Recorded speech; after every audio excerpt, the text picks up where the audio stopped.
What do you see when you look around? Are you looking for memories lost and found? What do you see when you close your eyes and remember the best days of our lives?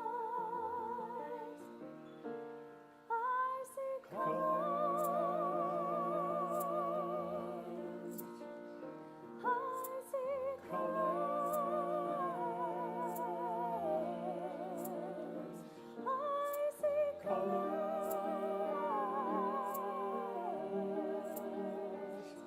everywhere.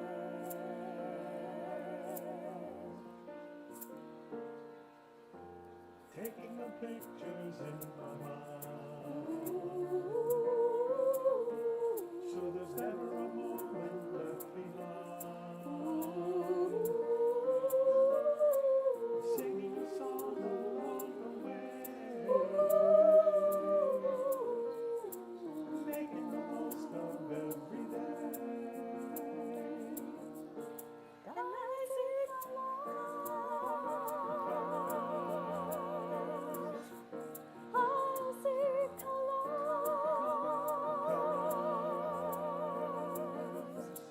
I see colors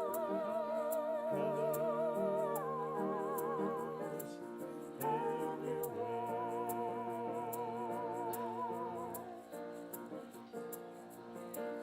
Chasing the rainbows through the clouds, streaming the colors all around. Over your heart where it believes, giving you always what you need. Standing a moment where you are, wishing upon a shooting star. Shooting star. Changing the world now day by day. Looking to find a better way. There's gotta be more than we can see. It's gonna be up to you and me. And we'll see colors. We'll see colors. We'll see colors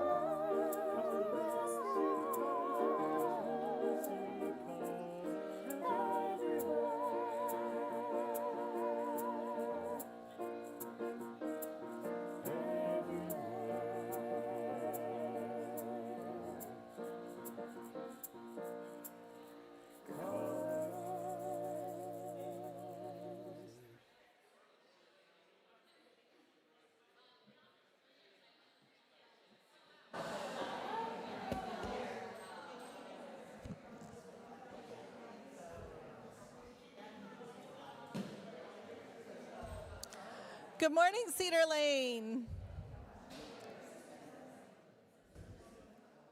Good morning, Cedar Lane. Good morning, so much better. Yay! Good morning, Cedar Lane. I am the Reverend Dana Edwards, and my pronouns are she and her, and I'm so glad you're joining us this morning. Thank you for joining us in worship today. Today and every Sunday, we set aside a sacred time to encounter something bigger than ourselves.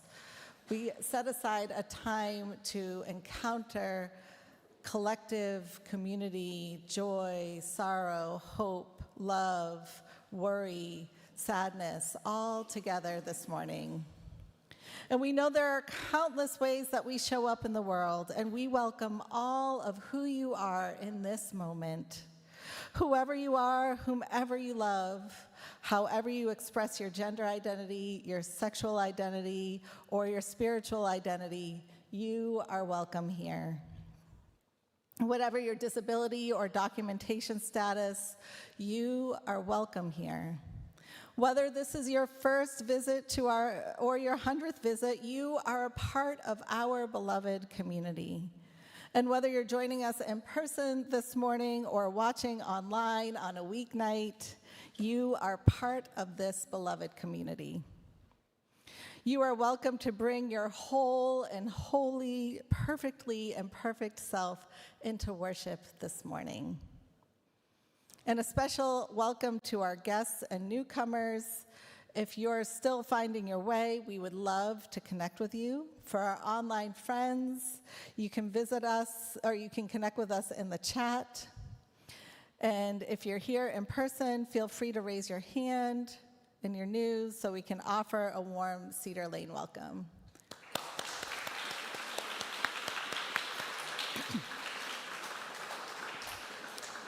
We have a special guest this morning, the Reverend Margalie, who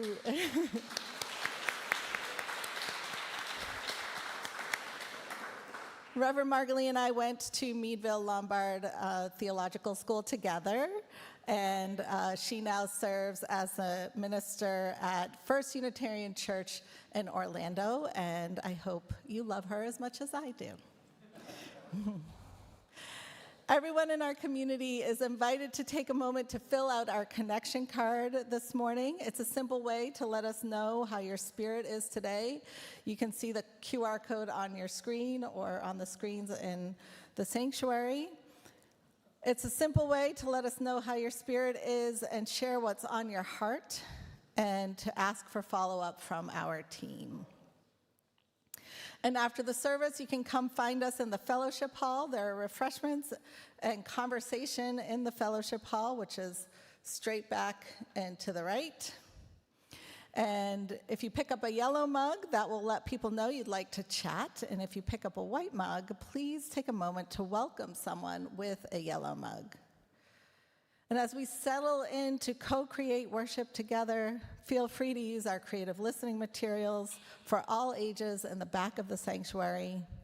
We honor and celebrate the many ways people stay centered and engage with the holy. If you need a moment of care, our caring ministry team led by Tim Persons is here for you. And if you're online, you can drop a hello in the chat and tell us where you're joining from. And if you're here with us in person, you can turn and greet your neighbor. And now let us greet one another.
And I think to myself,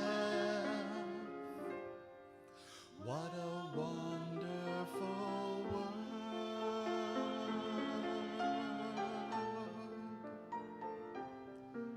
I see skies of blue and clouds of white, a bright blessed day, the dark sacred night.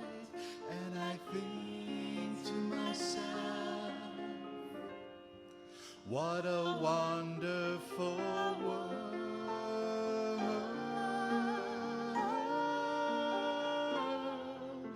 The colors of the rainbow, so pretty in the sky, Are also on the faces of people going by. I see friends shaking hands, saying, how do you do? They're really saying, I love you. I hear babies cry, and watch them grow. They'll learn so more than I'll ever know. And I think to myself, what a wonderful world.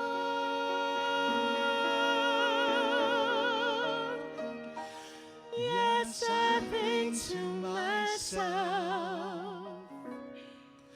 what a wonderful world.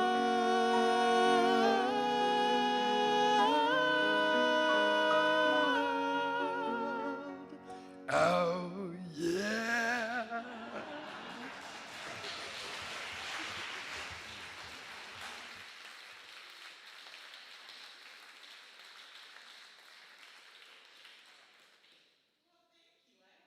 Anything yet? That was beautiful.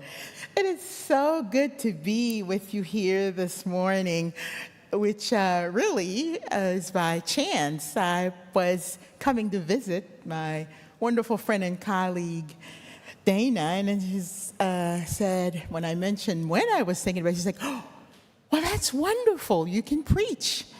And I said, oh, okay, yes, sure. So, yeah, so good to be with you. I would have come to church anyway, but then I get to also engage you from your pulpit. So I invite you to take a deep breath with me.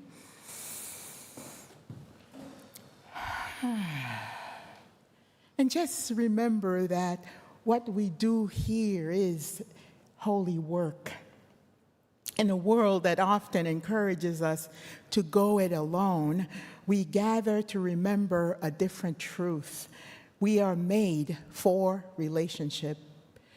We flourish not simply because of what we believe, but because of how we choose to be with one another, with open hearts, curious minds, and spirit willing to be transformed by love. Today, we'll reflect on the spiritual power of community, the courage of vulnerability, and the ways love become real when it is experienced, not merely spoken about. As we begin, I invite us into worship with One Love, which are the words of Reverend Hope Johnson, as a reminder of who we are as a faith tradition. When you are and who you are continually becoming here at Cedar Lane. Because we are one, a diverse group of proudly kindred spirits here, not by coincidence, because we choose to journey together, learning to love our neighbors, learning to love ourselves, apologizing and forgiving with humility, being forgiven through grace, creating the beloved community together. We are one.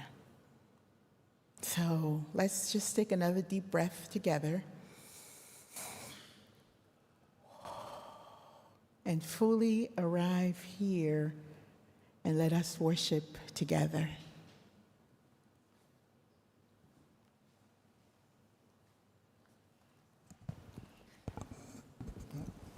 Thank you, Reverend Margalie, and worship together. It's wonderful. This is I've had 3 years worshiping with you all from this position. I've enjoyed every moment of it. Of course, for some, this is their first time with me, so I'll introduce myself. I'm Joe Del Sol, and my pronouns are he and him, and it's a joy to serve today as your worship associate this morning. In our Unitarian Universalist tradition, of course, the chalice is a symbol of our faith and the values we share. Kathleen Holme is joining us this morning, and she'll be lighting our chalice here in the sanctuary. As she does so, I invite those of you joining us online to let us know in the chat from where you are lighting yours. And now I invite you all to rise in body and or in spirit and join me in these words. Thank you. As we light our chalice, we are inviting each other in, inviting each other to be together, to be more than we are as individuals, to cherish our differences with tenderness, to say yes to the gifts we share with each other, to love beyond belief.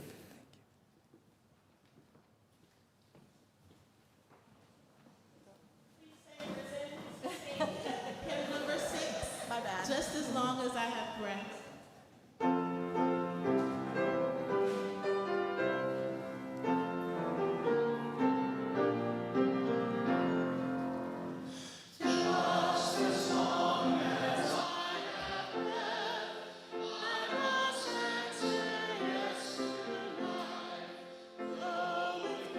I made my way, still with hope I meet each day. If they ask what I did well, tell them I said yes to life. Just as long as vision lasts, I must answer yes to truth. In my dream and in my dark, always that elusive spark. If they ask what I did well, tell them I said yes to truth. Just as long as my heart beats, I must answer yes to love. Disappointment pierced me through, still I kept on loving you. If they ask what I did best, tell them I said yes to love.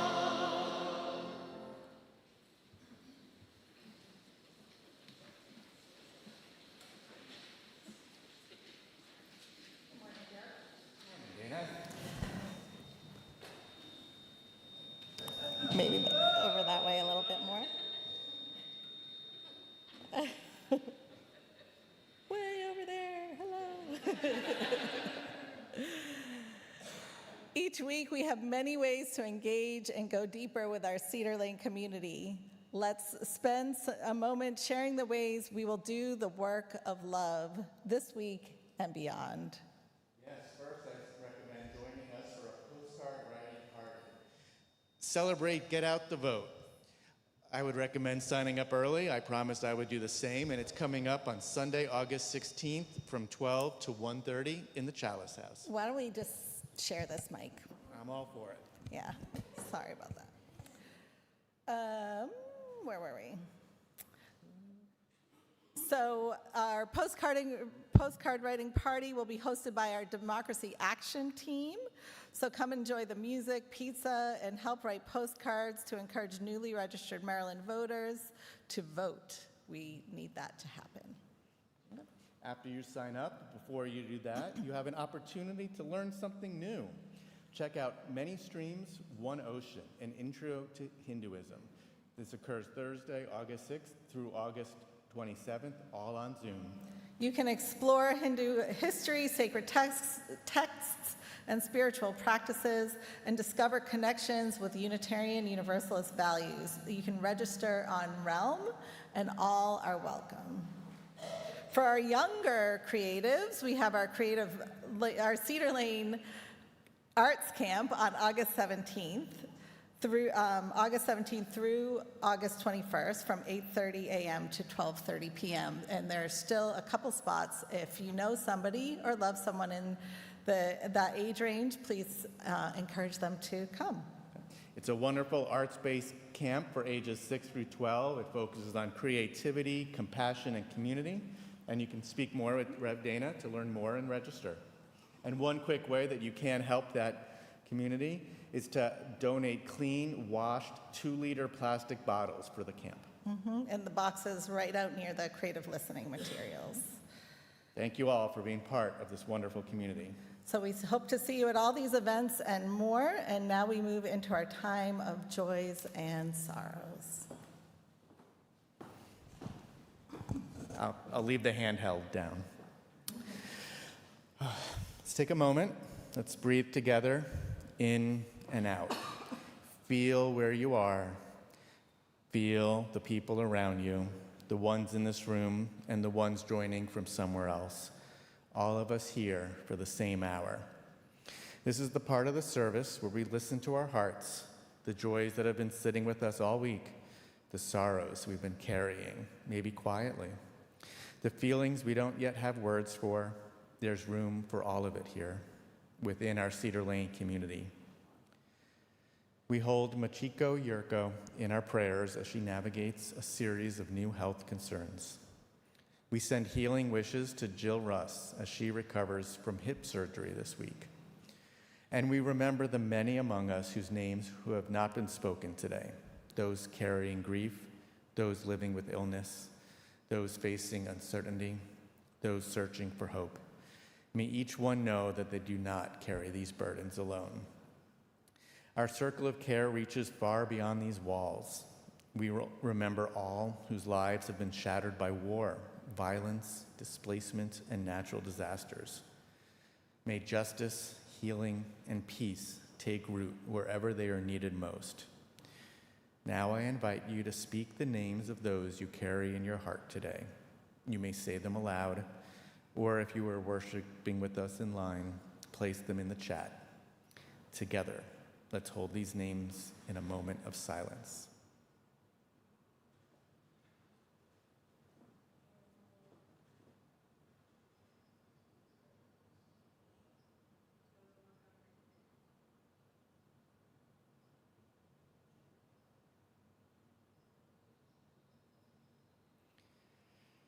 Let us now enter into a ritual of connection. On the side table are smooth stones waiting to be chosen. If you feel moved, come forward and place a stone in the bowl of water as a sign of what you carry: a joy, a sorrow, a prayer, a hope. May the ripples remind us that none of us carries these things alone. You are welcome to come forward now.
As we continue in the spirit of prayer and reflection, let me share these words with you.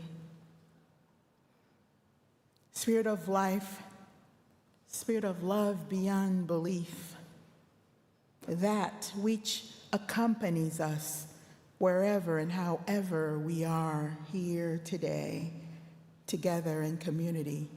Hear our prayer. For all of what has been shared publicly within this space, for all of what we continue to hold in our hearts, let us know that none of us are in this alone. May you know that this community that you are a part of is a source of support and love for you and is able to help you carry whatever burden you are carrying, and also ready to celebrate with you whatever joy that you need to celebrate. May we know that we are blessed. And may we also know that we are a blessing to others. May it be so.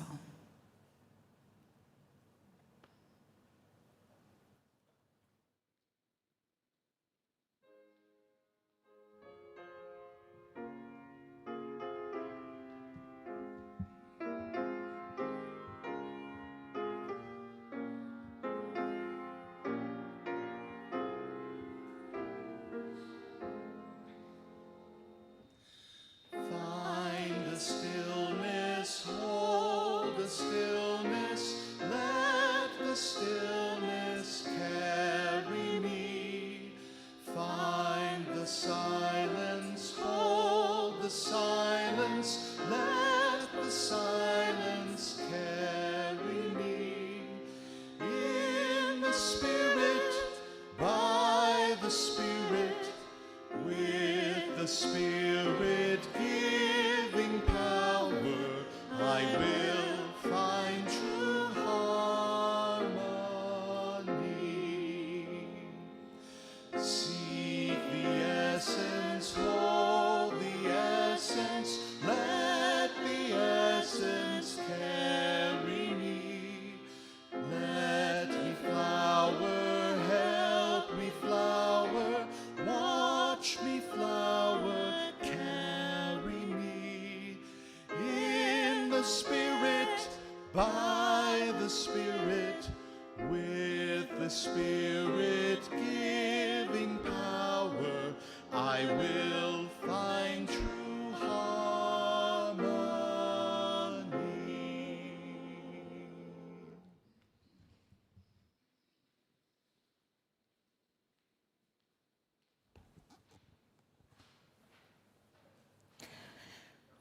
What is it that actually holds a congregation together? Some would say it's shared beliefs. Others might say shared values or shared traditions, rituals, shared history, or a common mission. If someone asks us that question, we might be tempted to say, well, certainly not shared beliefs. We don't ask another to sign a creed. We don't require a theological conformity. We don't all understand God the same way or even believe in God at all. We come from Christian, Jewish, Buddhist, pagan, humanist, atheist, agnostic, and spiritually independent traditions. We cherish pluralism because we believe that wisdom is too vast to be contained in a single religious language. That is one of the gifts of being a Unitarian Universalist. Our faith says that diversity of beliefs is not a problem to solve. It is a blessing to embrace. But that raises the question, if not beliefs, then what? What is it that actually makes you a religious community? Reverend Dr. Thandeka has spent much of her life's work, wrestling with that very question. She's a UU minister, theologian, and scholar whose work bridges theology psychology, and neuroscience. Her central insight is that it's both disarmingly simple and profoundly challenging. She suggests that what binds a religious community together is not shared belief. It is shared experience. More specifically, shared emotional experience. Think about that a moment. As church attending people, how many sermons do you actually remember? Don't worry.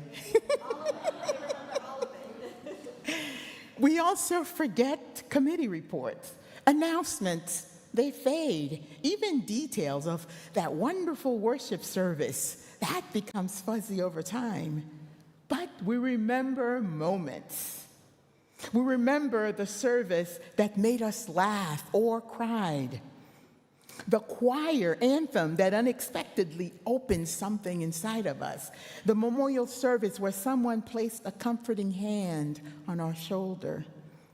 The first time you really heard Spirit of Life, roots, hold me close, wings, set me free.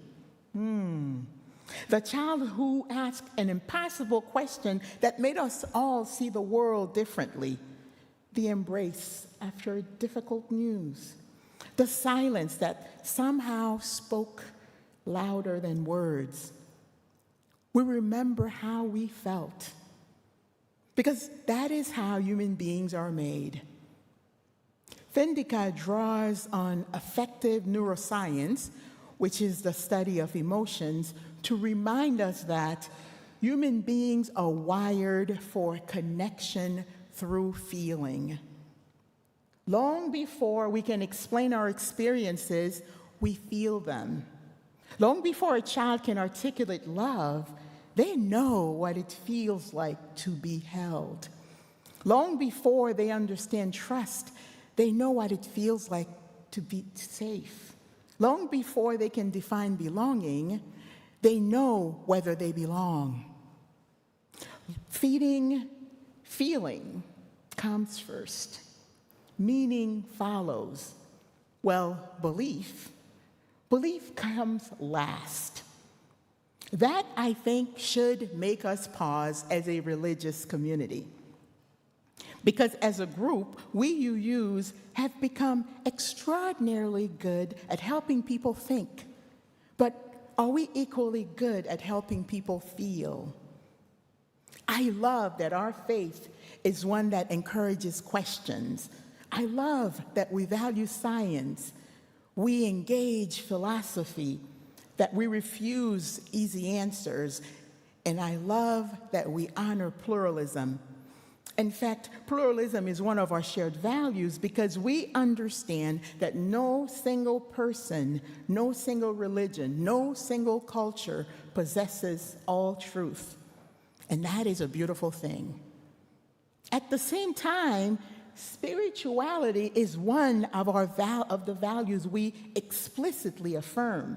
We recognize that every person seeks meaning, wonder, awe, and connection in their own way. We encourage each other's free and responsible search. And of course, love, right? Love sits intentionally right at the center of our values. Not merely as another value among many, but as the heart from which all the others flow. Justice without love can become harsh. Pluralism without love can become indifference. Transformation without love can become coercion. Generosity without love can become obligation. Interdependence without love can become mere sociology. Love gives life to every other values we hold. Which raises perhaps an uncomfortable question. If love is at the center of our theology, do people actually experience it when they are among us?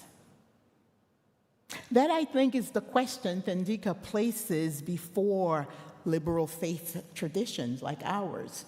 She observed that communities like ours have often been so committed to the life of the mind that we unintentionally neglect the life of the heart. We tend to be wonderfully informed. We are passionately engaged in justice. We are articulate, educated, thoughtful, compassionate, and yet, if we are not mindful, we run the risk of people leaving our spaces having learned something without ever feeling deeply known. They can admire your congregation without ever feeling they belong to it. They can agree with every principle we proclaim and still go home lonely. I, as a youth minister, hold this tension, this risk closely, and have therefore endeavored to show up with love wherever I am. Justice work alone cannot sustain a soul. Intellectual curiosity alone cannot heal a broken heart. Even righteous causes can become exhausting if they're not rooted in something deeper. We can spend decades working for justice, marching, organizing, writing letters, testifying, protesting, serving, giving everything we had. And somewhere along the way, we can become disenchanted. Not because we stopped believing in justice, but because we stopped experiencing joy. We stopped feeling connected. We forgot why we began. Our work for justice needs fuel. Love is that fuel. Not sentimental or romantic love, but the experience of being held within a community that reminds us that we do not carry the burdens of the world alone. Thandeka notes, we were not broken alone, and we cannot heal alone. It takes a religious community to heal a broken soul. I find that to be a hopeful statement because it means that the congregation is not simply a collection of spiritually successful people. It is not a museum of saints. It is not a gathering of people who have everything figured out. It is a place where healing becomes possible precisely because we bring our unfinished lives into relationship with one another. Perhaps that is what Jesus meant when he spoke of loving one another. Perhaps that is what the Buddha meant by Sangha, or our universalist ancestors meant when they spoke of the irresistible power of divine love. And perhaps that is what we mean today when we place love at the center of our faith. Not simply believing in love, but becoming communities where love can actually be experienced, where people leave not only thinking differently, but feeling seen, feeling held, feeling less alone than when they arrived. And perhaps that is one of the deepest ways you flourish together.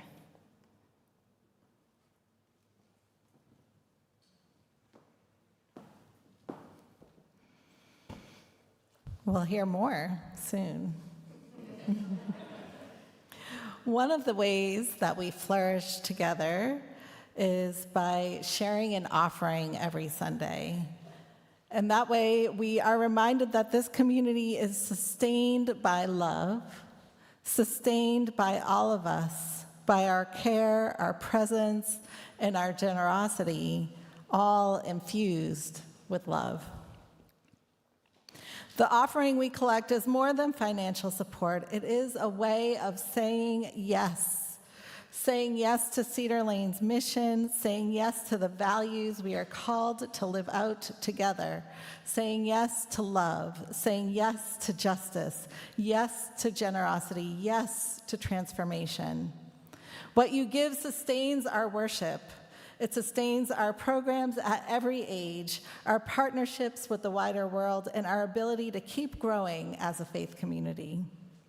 This morning, we are sharing the plate to support the legal clinics organized by Action in Montgomery, AIM, our community partner in Montgomery County. AIM has been working directly with our immigrant neighbors in our community to figure out what congregations like ours can actually do, not symbolically, but concretely. What can we do in this moment of federal mass deportation policies and enormous fear? And here's what they found. What people need most right now is legal help. The immigration system is extraordinarily complex, and most immigrants cannot afford a consultation with a trustworthy lawyer. AIM has built a way to provide first-time legal consultations at no cost to immigrants, paid for by congregations like Cedar Lane. $100 provides one consultation, one family's clarity about their situation, a trusted contact that they can call when they have an encounter with the legal system. $100 gives peace of mind in a time when peace of mind is hard to come by. Our immigrant justice ministry team has taken the lead in organizing legal clinics here at Cedar Lane because it is the kind of concrete and meaningful work that this congregation does best. If you're on the immigrant justice ministry team, can you just raise your hand? Because y'all have been working hard. Yes. Thank you so much for the work you have been doing. This is not charity at a distance. This is direct support to neighbors in our county who are scared and who need someone in their corner. If you're able to give generously this morning, please do. Every dollar goes directly to this work in our shared plate. Every $100 changes someone's life. The morning offering will now be given and gratefully received.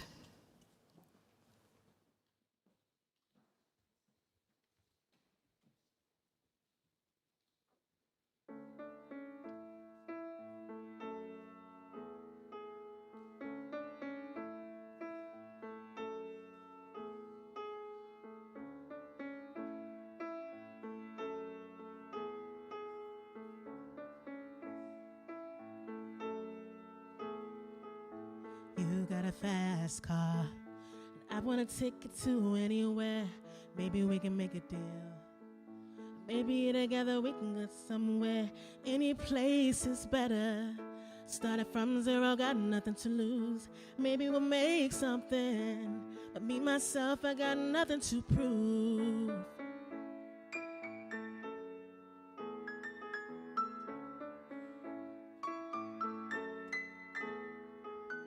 You got a fast car, and I got a plan to get us out of here. Been working at the drive far, just across the border and into the city. You and I can both get jobs and finally see what it means to be living. Won't have to drive too far, just across the border and into the city.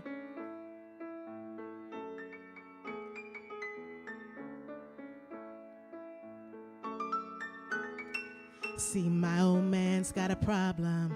He lives with the bottle, that's the way it is. He said his body's too old for working. His body's too young to look like his. My mama went off and left him. She wanted more than life than he could give. I said, somebody's gotta take care of him. So I quit working, that's what I did.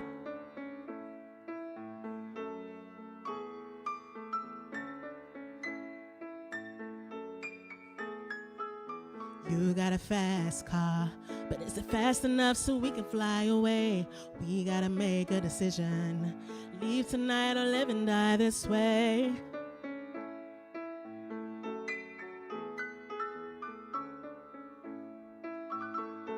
Cause I remember when we were driving in your car. Speed so fast I felt like I was drunk. City lights laid out before us, and your arm felt nice wrapped around my shoulder. I had a feeling like I belonged, and I had a feeling I could be someone, be someone, be someone.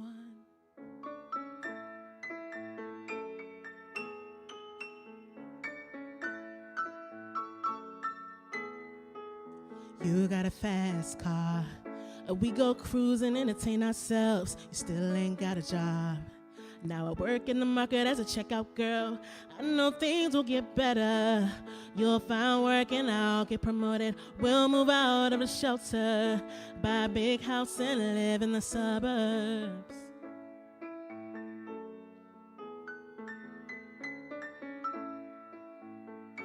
See, I remember when we were driving in your car. Speed so fast, I felt like I was drunk. City lights laid out before us, and your arm felt nice wrapped around my shoulder. I had a feeling I would be someone. I had a feeling I could be someone, be someone, be someone.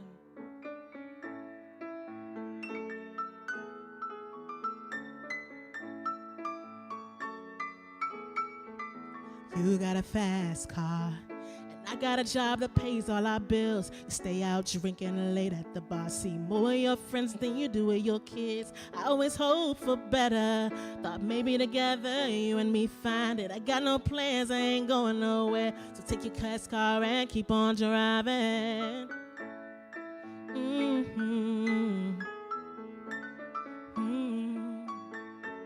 Cause I remember when we were driving in your car. Speed so fast, I felt like I was drunk. City lights laid out before us, and your arm felt nice wrapped around my shoulder. I had a feeling that I belong, and I had a feeling I could be someone, be someone, be someone.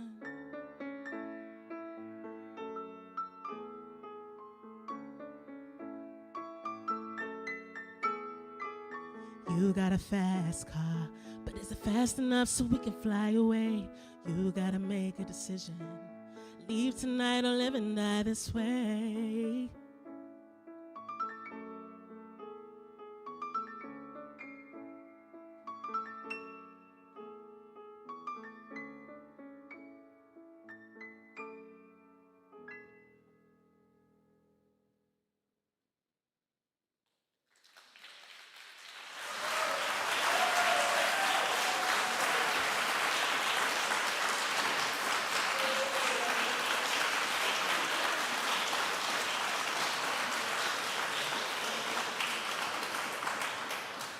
Takes me back to my young adulthood, of course. But don't get in your car and leave yet. Stay a while.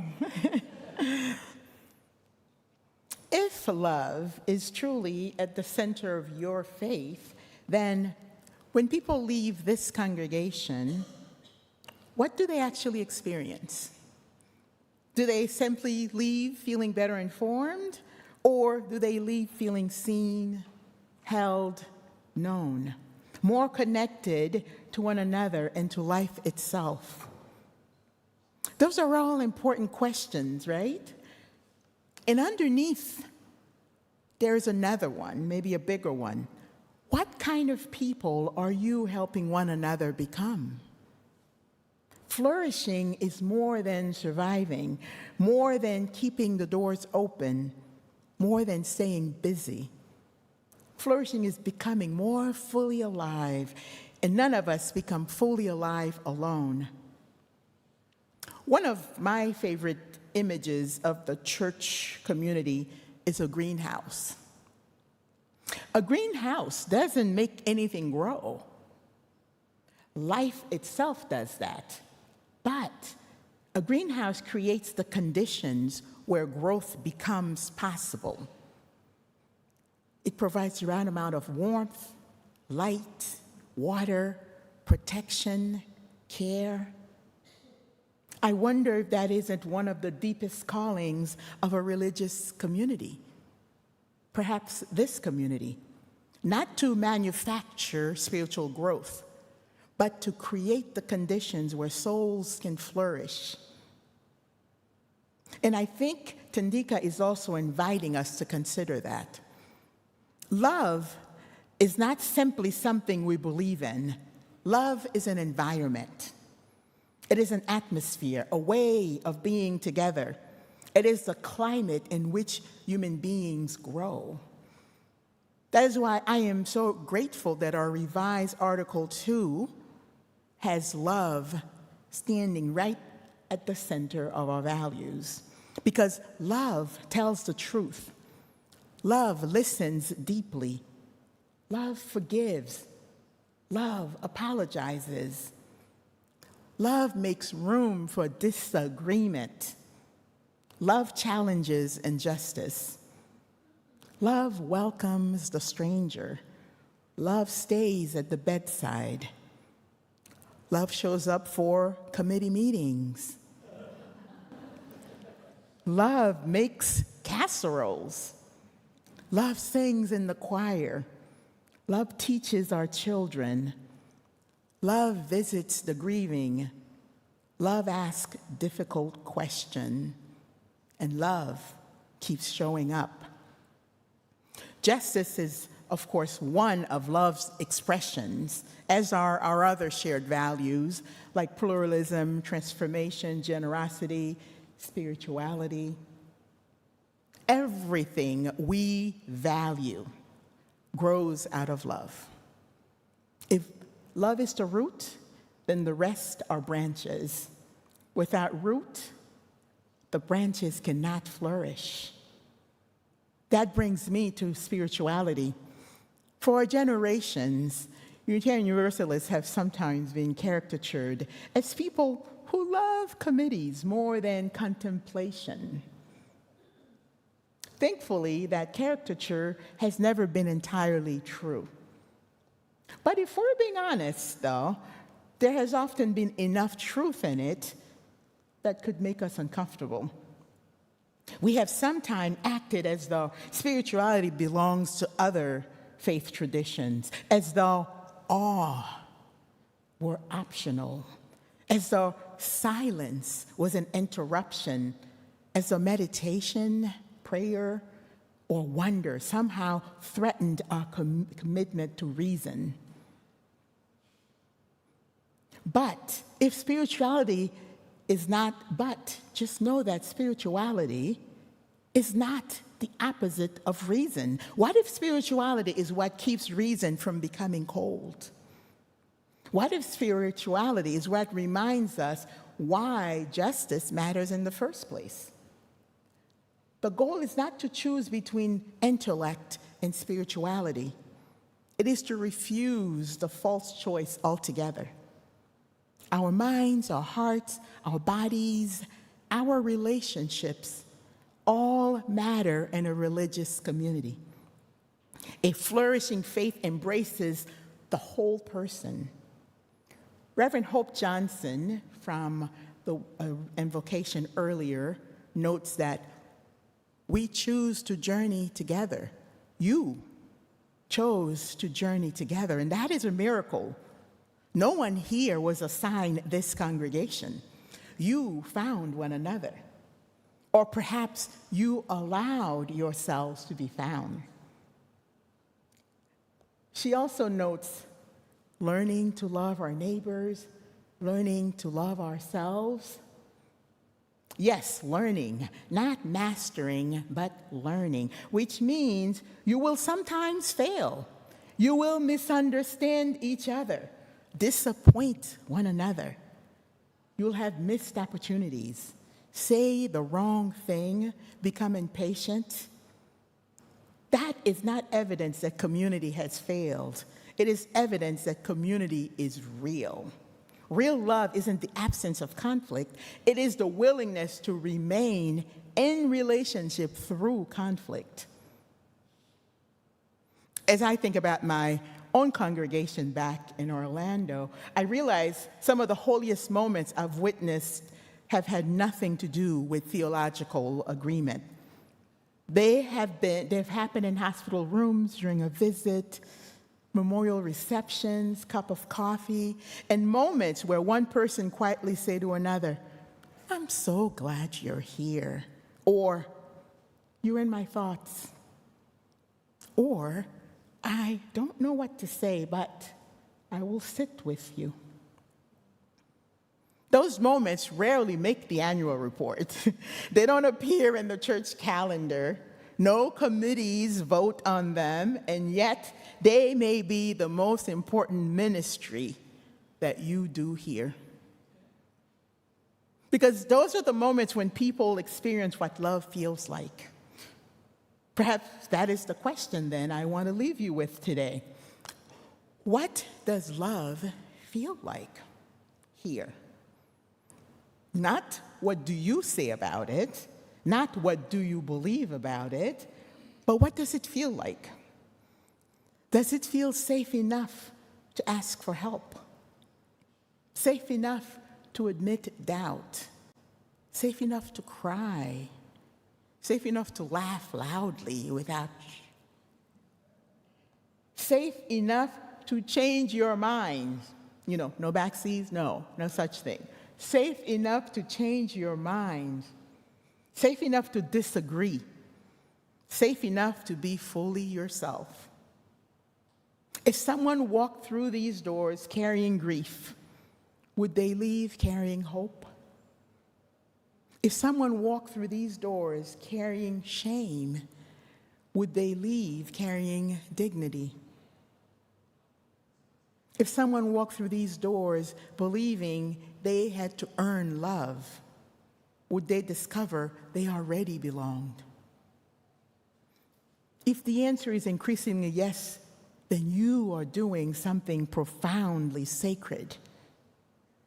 Beloveds, the love has no shortage of opinions. It has no shortage of outrage. What it desperately needs are communities where people can experience unconditional love without first proving themselves worthy of it. Communities where hearts are opened as well as minds. Communities where justice grows naturally from compassion. Communities where belonging is not promised in theory, but practiced every day. Communities where people discover, perhaps for the first time, that they are not alone. These are the kind of religious communities I believe we as UUs strive to be. Not perfectly, but faithfully. And perhaps that is why you strive to be here in your religious community. Perhaps that is what you strive to be here in your religious community. Not that you have finally arrived, but that week after week, worship after worship, conversation after conversation, act of kindness after act of kindness, you are helping one another become more fully alive, more deeply connected, more capable of love. Because in the end, your greatest witness will never be that you believed all the right things. Your greatest witness as Cedar Lane will be that people encountered something here that they could not quite explain, only that it felt like coming home. May you be so blessed.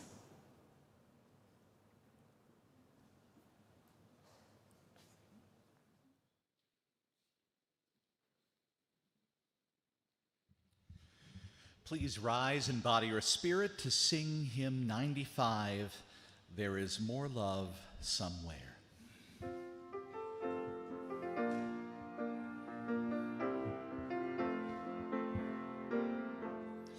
There is more love somewhere. There is more love somewhere. I'm gonna keep on till I find it. There is more love somewhere. There is more hope. There is more hope somewhere.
is more love.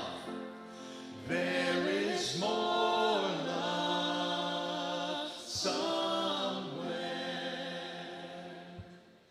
There is more love somewhere. I'm gonna keep on till I find it. There is more love somewhere.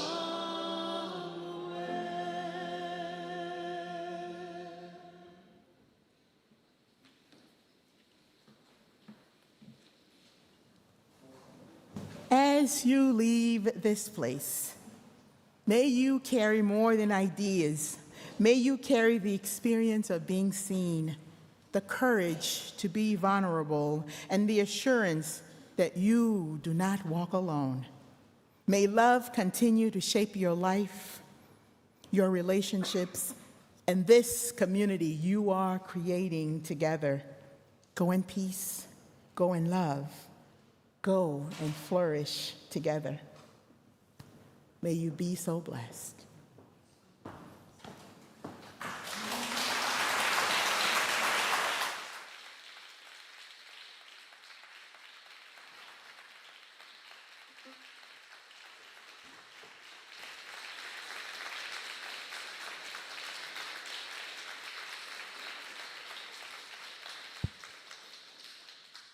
About it, there must be higher love down in the heart or hidden stars above.